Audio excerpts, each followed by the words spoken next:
من الشیطان الرجیم بسم اللہ الرحمن الرحیم۔ اما مستقبل فعل راغوین راہ، مستقبل اس فعل کو کہتے ہیں کہ بازبانہ آئندہ تعلق دارد جو زمانہ آئندہ سے تعلق رکھے۔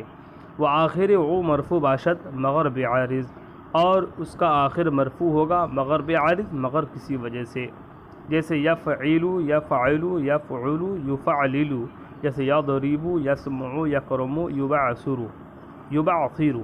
یہاں یہ کہنا چاہتے ہیں کہ جو بھی فعل مستقبل ہوگا تو اس کا تعلق زمانہ آئندہ سے ہوگا، چونکہ فعل مستقبل کی تعریف یہی ہے۔ اب ایک فعل مستقبل کی علامت عربی زبان میں یہ ہے کہ جو بھی فعل مستقبل کا صیغہ ہوگا تو اس کے آخر میں مرفوع ہوگا۔ لیکن یہاں ایک سوال قائم ہوتا ہے کہ آپ نے کہا کہ فعل مستقبل کے آخر مرفوع ہوگا، لیکن ہم دیکھتے ہیں کہ کبھی فعل مستقبل کے آخر مرفوع نہیں بلکہ منصوب ہوتا ہے، جیسے لن یفعل، اور کبھی فعل مستقبل کے صیغہ کے آخر والے حصہ پر رفع نہیں بلکہ جزم ہوتا ہے، جیسے لم یفعل۔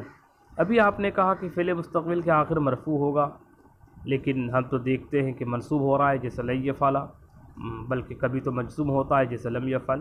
تو پھر آپ نے کس طرح سے کہا؟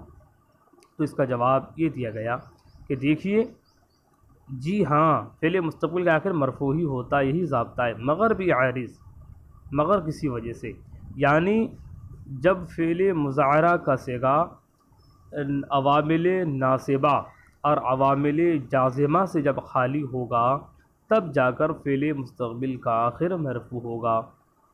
اگر عوامل ناصبہ میں سے کوئی عامل موجود ہو یا عوامل جازمہ میں سے کوئی جذب دینے والا عامل موجود ہو تو ایسی صورت میں مستقبل کے آخر مرفوع نہیں بلکہ عامل کے اعتبار سے اس کا اعراب ہوگا، مگر بعارض کہہ کر کے اسی سوال کا جواب دینا ہے۔ اما حال فعل راغوین را، حال اس فعل کو کہتے ہیں کہ بازمانہ موجودہ تعلق دارد جو زمانہ موجودہ سے تعلق رکھے۔ مثلا زید پڑھتا ہے، زید سوتا ہے، زید کھاتا ہے۔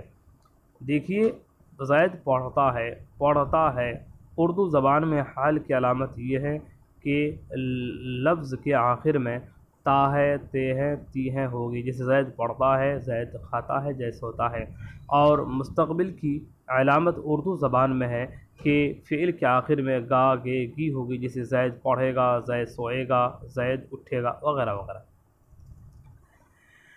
حال اس فعل کو کہتے ہیں جس کا تعلق زمانہ موجودہ سے، وہ صیغہ حال ہمچو صیغہ استقبال است، اور حال کا صیغہ استقبال کے صیغہ کی طرح ہے، یعنی جو حال کا صیغہ ہے وہی استقبال کا صیغہ ہے۔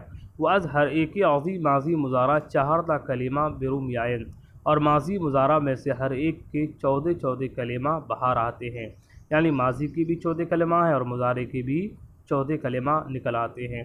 سی عظام اور مذکر غائب راست، 3 ان میں سے مذکر غائب کے لیے ہے، وہ 3 ان میں سے مؤنث غائب کے لیے آتا ہے، وہ 3 ان میں سے مذکر حاضر کے لیے آتا ہے، 3 ان میں سے مؤنث حاضر کے لیے آتا ہے، وہ 2 اعضامر حکایت نفس متکلم راز، اور 2 صیغے ان میں سے حکایت نفس متکلم کے لیے ہے۔ وہ اول صیغہ وحدان حکایت نفس متکلم اور پہلا صیغہ واحد حکایت نفس متکلم میں مذکر مؤنث یکساں ہیں۔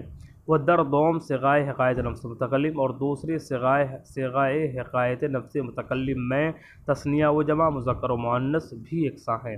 وہ ہر ایک کے عظیم ماضی مضارع برد و غناس، اور ماضی مضارع میں سے ہر ایک کی 2 قسم ہے، معروف اور مجہول۔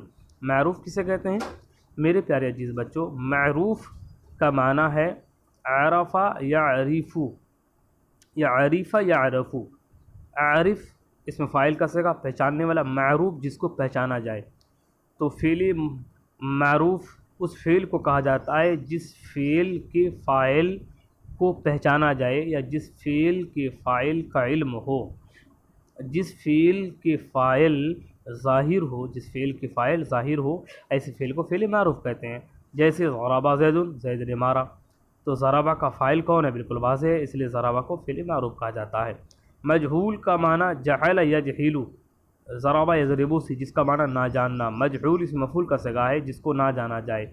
تو فعل مجہول اس فعل کو کہا جاتا ہے جس فعل کے فاعل کا علم حاصل نہ ہو، جس فعل کے فاعل کو نہ جانا جائے ایسے فعل کو فعل مجہول کہا جاتا ہے. جیسے ضربا بکر، بکر مارا گیا، مارنے والا کون ہے؟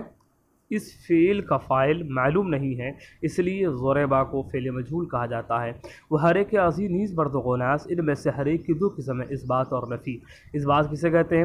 جب کسی فعل سے کسی کام کا ہونا یا کرنا سمجھا جائے، جب کسی فعل سے کسی کام کا ہونا یا کرنا معلوم ہو تو ایسے فعل کو فعل مثبت کہا جاتا ہے. اگر کسی فعل سے کسی کام کا نہ ہونا یا نہ کرنا معلوم ہو ایسے فعل کو فعل منفی کہا جاتا ہے. مثلا ضرب زید، زید نے مارا، ما ضرب زید، زید نے نہیں مارا. تو پہلے فعل سے ضرب فعل ضرب کا صدور اور ثبوت معلوم ہوتا ہے، اور دوسرے فعل سے ما ضرب زید سے اس فعل کا ثبوت نہیں بلکہ فعل کی نفی کا علم ہوتا ہے، اس لیے اس کو فعل منفی کہا جاتا ہے. بعض بات فعل ماضی مطلق معروف گردان کریں.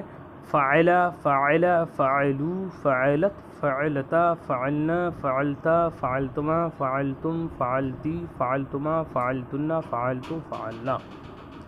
میرے پیارے عزیز طلباء، آپ کے لیے ضروری ہے کہ آپ ان صیغوں کو اچھی طرح سے یاد کریں، اور ساتھ ہی ساتھ میزان یا کسی دوسری کتاب پڑھنے کا انداز کیا ہونا چاہیے، پڑھنے کا طریقہ کیا ہونا چاہیے.